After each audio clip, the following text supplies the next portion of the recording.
ಈ ಒಂದು ರಾಶಿಯವರಿಗೆ ಅಂದರೆ ಮಿಥುನ ರಾಶಿಯವರಿಗೆ ಒಂದು ಪೂರ್ವಜನ್ಮ ಸುಕೃತ ಫಲಗಳು ವ್ಯರ್ಥ ಅಂತ. ಅಂದರೆ ಹಿಂದಿನ ಜನ್ಮದಲ್ಲಿ ಏನೋ ಕೋರಿಕೆ ಮಾಡ್ಕೊಂಡು ಬಂದಿರ್ತೀವಿ, ಅವೆಲ್ಲ ಕೂಡ ಅಸಫಲತೆಯನ್ನು ಪಡೆಯುವಂತಹ ಸಾಧ್ಯತೆಗಳಿರುತ್ತೆ.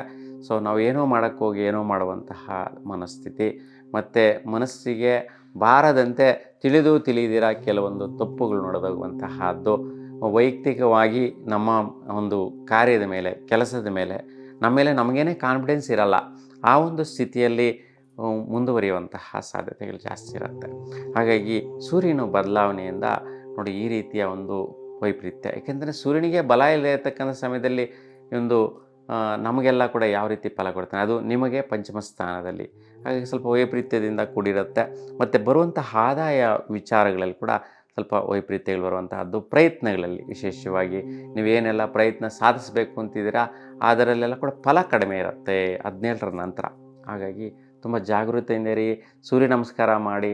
ನವಗ್ರಹಗಳ ಮಧ್ಯದಲ್ಲಿ ಸೂರ್ಯದೇವರು ಮಧ್ಯದಲ್ಲಿ ಇರ್ತಕ್ಕಂತಹದ್ದು.